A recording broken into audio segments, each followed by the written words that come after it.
Hello, hello, hello, hello. How are you? Welcome to Tuesday Tips, a weekly live online training to discuss all things body, mind, and spirit. Hello, my name is Sarah Turino. I'm the creator of the Whole Woman Wellness Formula, and I've been in the wellness industry for 18 years. Holy Hannah.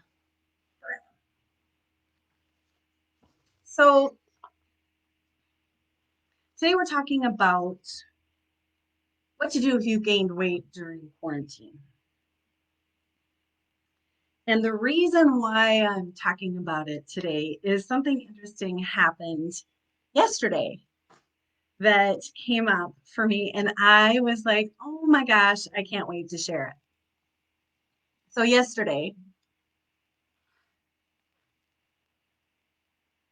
the fact that Gail King gained 13 pounds made it onto my news feed. In the midst of a global pandemic, the US elections, all the stuff that's happening in the world right now, in two of the places that I get news, the fact that Gail King gained 13 pounds in quarantine was a headline.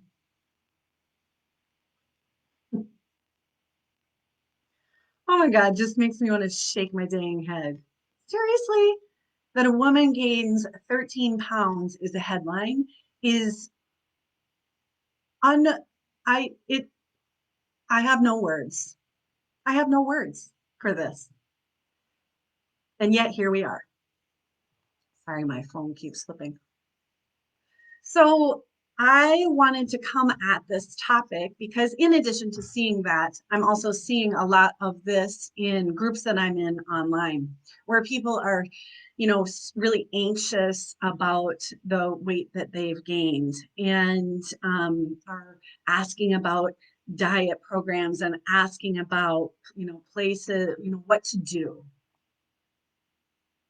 This is the time where uh, this is the time where I think it's really interesting to watch how capitalism responds to fear.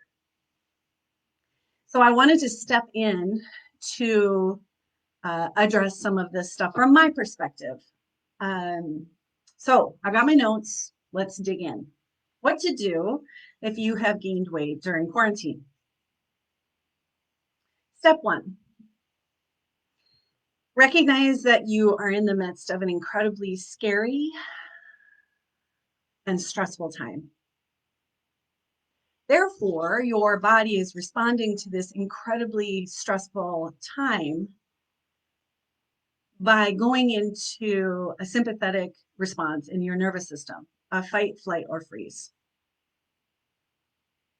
Your cortisol levels rise, your adrenals are taxed, everything is just on high alert. Oh my God, look at this thing.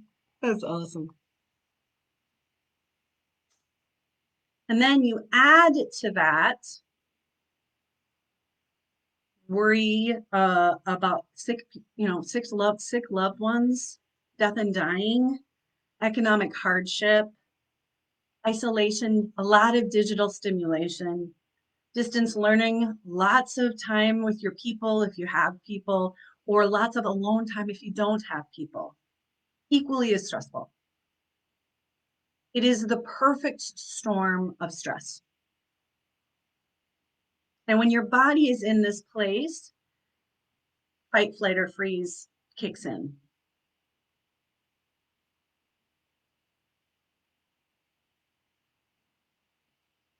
So you are not optimally digesting food.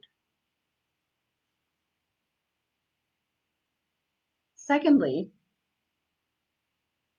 when you're under stress, the research bears out that you look at your body differently. How you look at your body is, you can look at your body negatively when you're super anxious and really stressed out. So if that's happening, it's no surprise to me. So step one, just recognize and notice that, oh my God, we are in the midst of a tremendously stressful time. Step two, notice if you're emotionally eating or eating when you're not really hungry.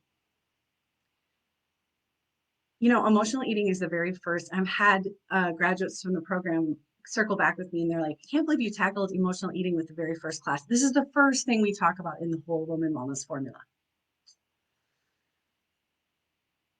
When you eat as a stress response or when you're not hungry, this is something to be really looked at with a lot of love and care and not with self-flagellation and punishment. I can't go too deep into this in this format, but I would say a great first step is simply noticing, are you eating when you're not hungry? That's a great first step. Step three, give yourself some kindness and comfort and spaciousness around your weight gain. And remind yourself that your body does not determine your worth. It's just your body. And it does amazing things for you. Right before I came on, one of my very favorite educators, her name is Rachel Cargill, posted this quote, and I just want to share it with you at this point in this training. She says, my joy, value, and possibility don't expand or dissolve in correlation to the fat that exists on my body. Boom. The size of your body does not determine your worth. You're worthy, no matter what shape, size, condition your body is in. And I'm going to tell you a quick story about that, about how your body is so brilliant. Both times that I've experienced death close to me, I have gained like 10 pounds seemingly overnight. The first time it kind of freaked me out because I was like, nothing had changed whatsoever. And I was like, what is happening? After I processed the grief, the weight went away. The second time it happened, I knew that my body was doing what it needed to do to support me during my processing of this grief. And I knew that on the other end of it, that when I no longer needed to hold that to me, it would go away. But remembering that your body is brilliant and it's doing what it needs to do based on the stresses that you put upon it is really a great step in not getting super anxious and worried about the fluctuations of your weight, which are normal and natural.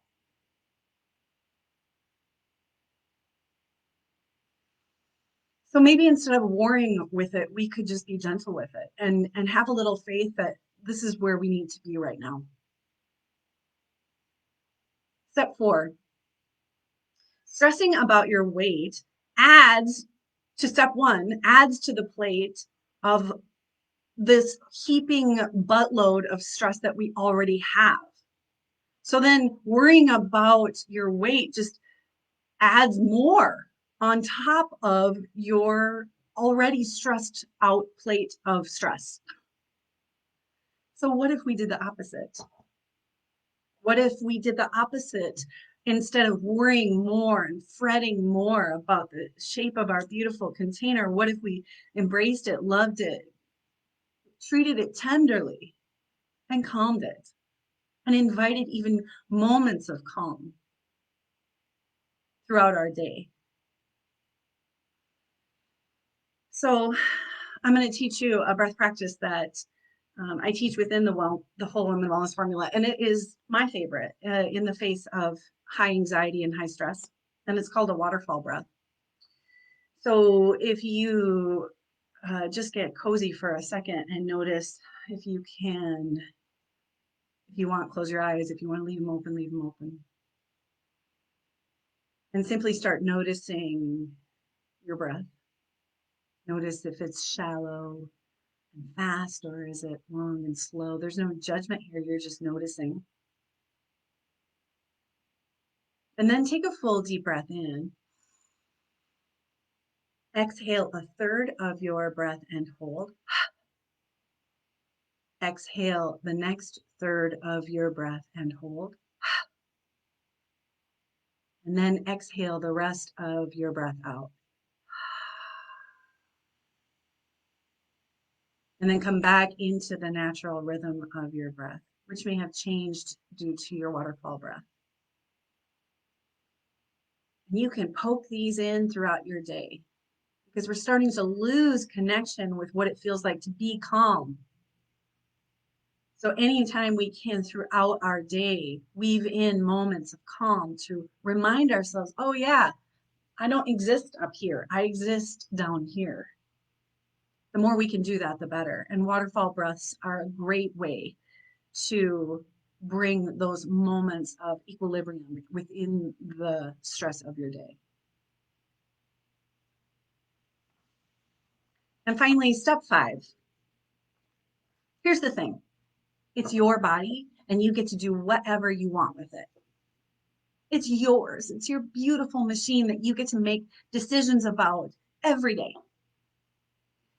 It's called body autonomy, and body autonomy, it means your body, it's your body. You don't let anybody else dictate what you do with your body. If you want to lose weight, lose weight. If you want to gain weight, gain weight. If you want to be super muscular, be super muscular. If you want to, whatever.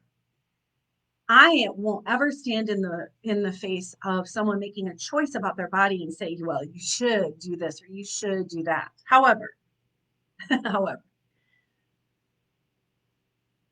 I just want you to notice within your choosing that you can start to ask the question, am I doing this from a place of self-love and self-compassion?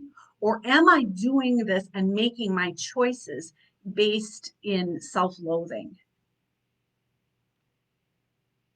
Are you making choices to tame your body, your wily body that's gotten too big?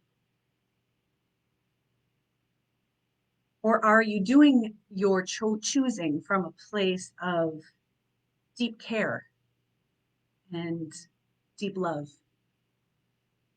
Just notice the difference between those because they're two very different choices. The first one doesn't last, right? We all know that the diet and exercise industry pulls you in and keeps you in this hamster wheel of on again, off again, on again, off again, on again, off again dieting. And it wants you stuck there because then you're constantly going to be investing in it, right? And it wants you unhappy and unsatisfied. There is going to be nothing more revolutionary than a woman who is satisfied with her beautiful self. But if you make your choice from a place of self-acceptance and self-love and self-celebration, that's totally different. That's totally different. Then you're starting your journey from a different place, from a place of care. And that, friends, is of course what we learn in the Whole Woman Wellness Formula. Yeah, because I'm going to drop that little bit in there. You also learn that it's all connected. Your body, your mind, your spirit, all of it is all connected and it all affects each other.